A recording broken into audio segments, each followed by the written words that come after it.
जय श्री राम। रामायण सिंधी शायरी में व्याख्या हिंदी में पृष्ठ 67 अयोध्या कांड। इसके पहले जब श्री राम को मनाने के लिए सभी लोग श्री राम के पास पहुंचते हैं, तब गुरु वशिष्ठ उनसे निवेदन करते हैं कि भरत कुछ आपसे कहना चाहते हैं। तब श्री राम ने कहा कि भरत बड़ा शर्मीला है, मेरा छोटा भाई है और ज्ञानी भी है। वो जैसा कहेंगे मैं अवश्य वैसा करूँगा।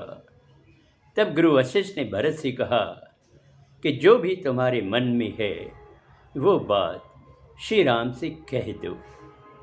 अब आगे। गुरु स्वामी जो रुख जातो, बार सजो खुद जे सिर पातो। भरत कुछे किए प्यो विचारे, निर्णय माहु बजो जलहारे।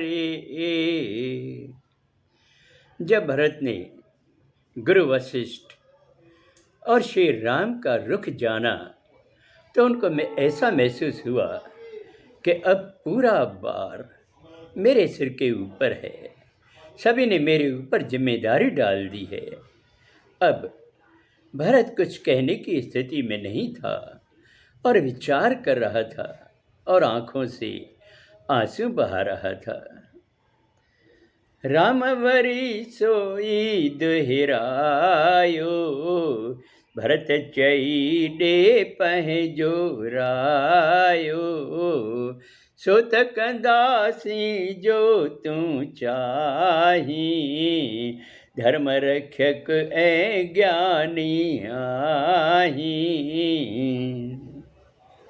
श्री राम ने फिर वही बात दोहराई कि हे भरत, कह दो तुम्हारी क्या राय है, हम वो ही करेंगे जो तुम चाहोगी। तुम तो धर्म की रक्षा करने वाले हो और ज्ञानी हो। भगतन जेव से आर घुराई, भरत करे श्री राम वडाई। मुडो ही अखे मान दिनो आ, साण दया जो दान दिनो आ। भरत ने कहा कि रघुनाथ, आप तो भक्तों के वश में है। और श्री राम की बढ़ाई करने लगा और कहने लगा कि मैं बड़ा पापी हूँ, मैं दोषी हूँ। उसके बाद भी आपने मुझे इतनी इज्जत दी है, मान दिया है और मुझ पर दया की है।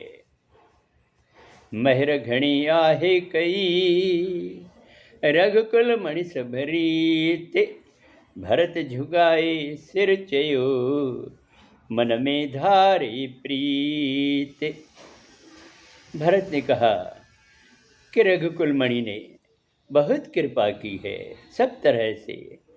तब उन्होंने अपना सिर झुकाया और श्रद्धा से नमन किया।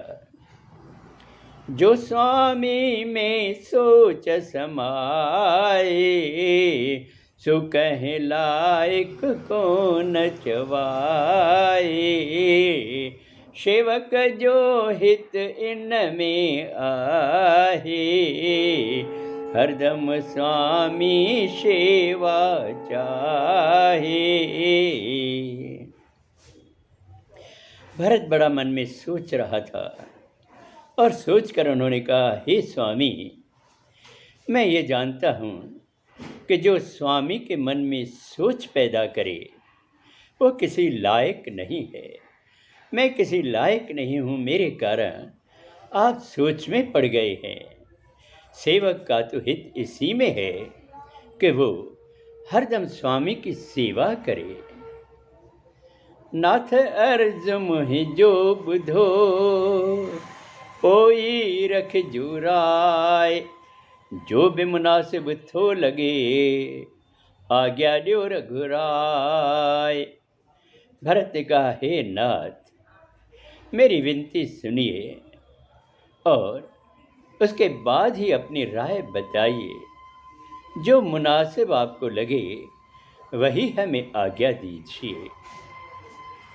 अब आगे अगले सोमवार को। जय श्री राम।